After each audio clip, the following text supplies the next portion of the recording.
So this is episode number 6, and in this episode, we're gonna finish the car, which means we need to align the car, we need to put the exhaust on, but also the livery is gonna be finally on the car. So Rick is here to put the livery on right now. So stay tuned for this video, and I'll see you later.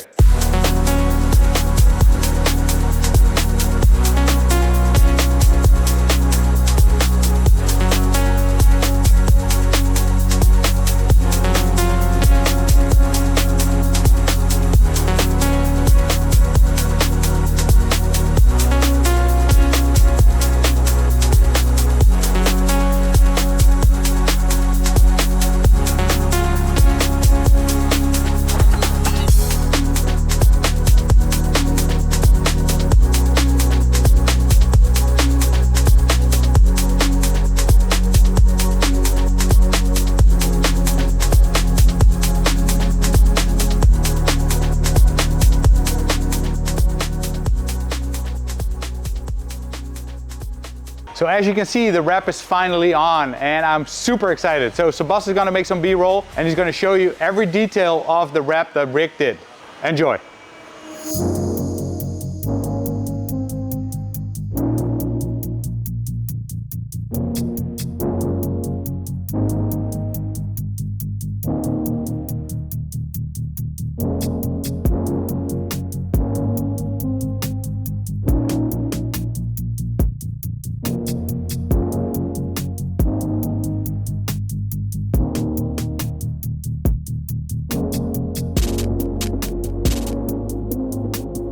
So today is the day that we're gonna drive to Lake Como with a small stop at Bodensee where we're gonna meet a lot of BMW people. And I'm not doing the trip by myself, I'm doing the trip together with my Sean buddy from PSI from the US. So Sean, come in the video, tell me what you think.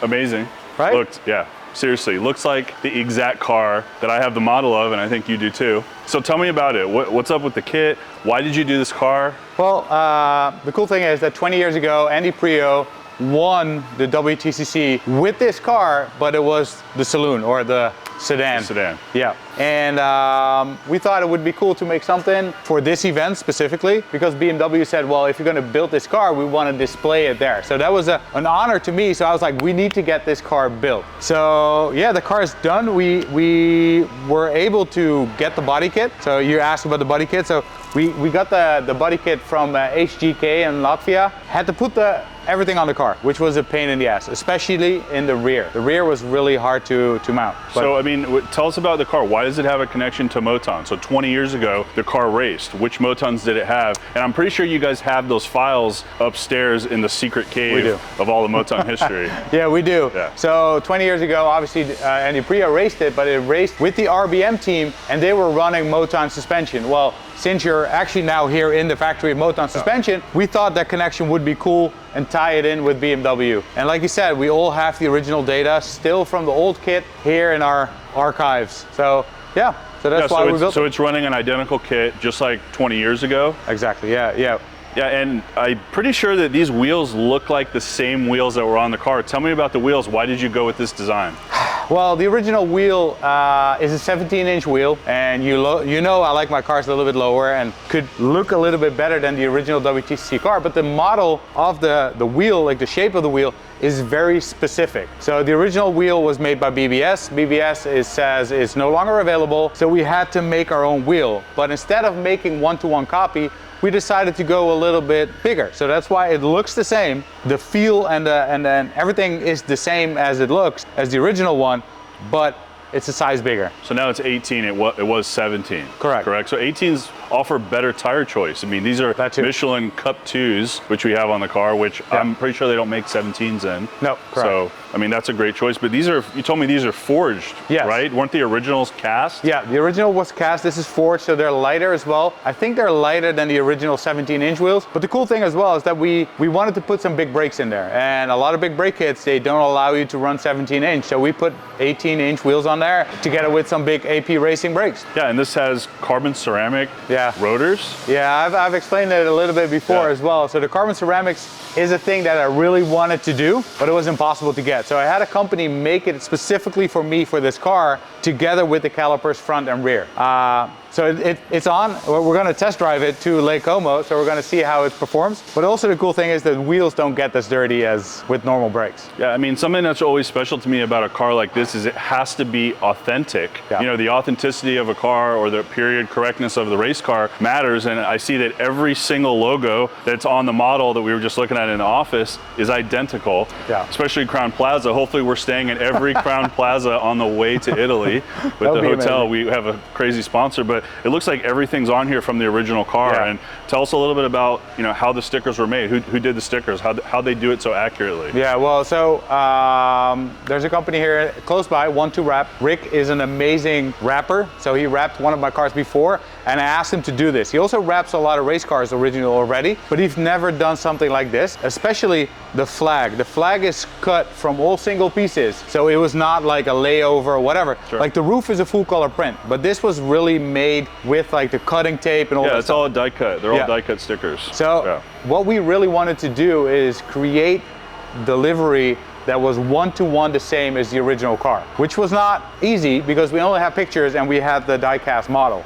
So I gave all the information to Rick. He came up with the design, and then he just 2 days ago he came here and he put it on. So I'm excited. Yeah, and I mean the cool thing is everything is the same as the sedan until you get to the back windows, which we have no stickers on because that's the wagon part. There was nothing that raced, but everything looks really cool. And then same with the exhaust. What's up with this crazy exhaust design? Well, that's a pretty cool thing. So the original WTCC had that off-center double exhaust on the left. So that was something that I really wanted to do, but we had so little time that we had to make it ourselves. So in the last couple of days, we've been mocking up the exhaust. It looks pretty dead on. Yeah. I'm pretty happy with the outcome. But also the livery, like what Rick did for the rear, because it's non-existing, he remade it. So it looks natural. It looks like it was racing like this. Yeah, the logos are accurate. Everything is just how it's supposed to be. The cool thing is the coincidence is this weekend at the Nürburgring 24-hour, BMW Motorsport has their GT3 touring,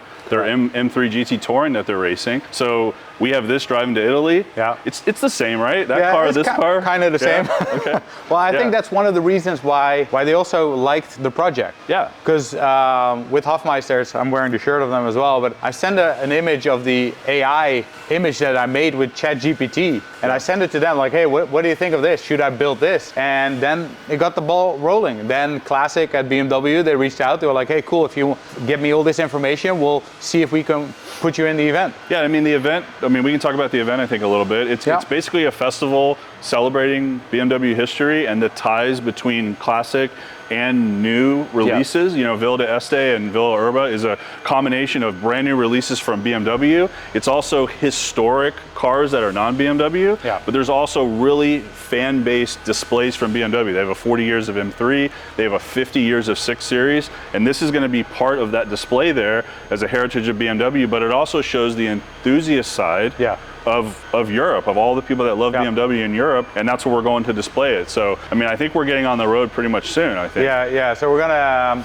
I'll show you the interior in a little bit, but we're gonna have food today, and then after that, we're gonna drive to Bodensee, where we're gonna meet with all the people that I just said. Yeah, so how long is the drive to Italy?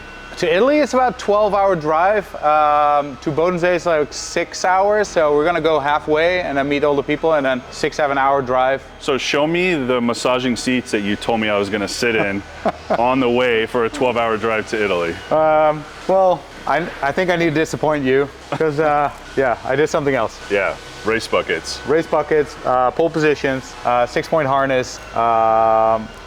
It's a full race car. Well, I mean, I'll just ride in the back, right? I can just get in. Yeah, that's not gonna work. So because this is a MOTON 4-way custom setup, I can adjust it pretty nicely for the wrong trip. So I'm gonna adjust it. Yeah, and if it feels too stiff and I want to go to sleep, I'm just gonna reach back and adjust it soft. So tell me about this interior. It seems like there's about a 30-point roll cage in this thing. Well, the original roll cage from the WTCC 20 years ago, obviously we still have the files from that. Yeah. So I asked Rolbeugels.nl here in the Netherlands to create the roll cage 1-to-1 the same, which was almost impossible because the rules are very different. But since I kind of want to race the car as well, I had to make FIA. So according to the FIA rules, together with some additions to make it more look like the original WTCC cage, it now looks like this. So it's a pretty crazy cage. Air jacks are going to be installed later. So everything is prepared for full racing. Yeah, so anytime you put a cage with door bars, you can't run the factory door panel. So talk to me about, you know, some of the changes that had to be made that people maybe don't see real quick. Yeah, so one of the things, obviously the door panel. So Carbon Tech has super nice carbon fiber door panels. So we installed those together with the floor plate. So that's pretty racy and it looks finished as well. The only thing that was really a struggle was the dashboard. The whole dashboard had to come in. Luckily the front window was out, so we could put it in there. Then we had ST track parts to make us or print us a center console where we can implement the air conditioning display. Yeah, the controls. The controls. Shifter is in there. KMP did a crazy job because the car was so low on the options. They were like, yeah, we can make you a steering wheel, but we don't have any options for you to control, to put under the buttons. So one of the buttons is a horn, one of the buttons is flashing 5 times. So that might be come in handy on the way to Italy. Yeah. And what's really cool is that CanCheck, they gave us a super nice screen that gives us all the data for the trip. So oil temperature, pressure, like all the important stuff that we can't read now, we can with the CAN bus. It's perfect. I think the combination inside is obviously crazy race car, but it also has enough that I think we can make it to Italy and in one piece. Not break down. Yeah. So we're gonna do that, and the real cherry on top is Andy Prio. So obviously the car was originally driven by Andy Prio. So I've included Andy Prio in the whole idea, and he loved the idea. So I sent him my dashboard piece and he actually signed it so we could put it in the car. And what's really cool that last night I was texting with Andy Prio and he said, I want to race the car at Goodwood. So hopefully coming players in England at Goodwood, he's going to race the car. Yeah, and that just adds to the authenticity to have the driver involved in a build like this. It's super cool. Yeah. I think we have to show people the suitcases in the back of a race car wagon. To prove that we're actually driving the car. It's a real touring and we're going on a tour. I'm down. So what's really cool is that it's a wagon, which gives us a lot of space for our suitcases. So we're gonna drive to Lake Como. As soon as we adjusted the suspension for the long road, we're gonna hit the road. So food, get the car out, and then we're gonna hit the road. Yeah. And we'll see you guys there. Yep, see you there.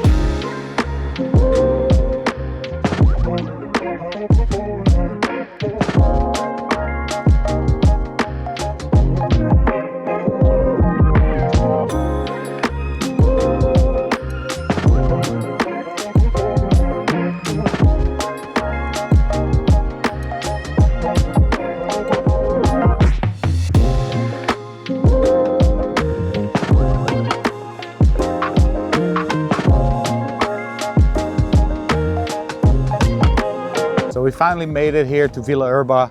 The event tonight is going to be with Hofmeister, is going to be with Ultrace, and I'm super proud that the car is here. So it's going to be on the lawn, so a lot of people can see it. It's going to be here tonight and tomorrow, the whole day. So I really hope you enjoyed the video, and I'll catch you in the next one.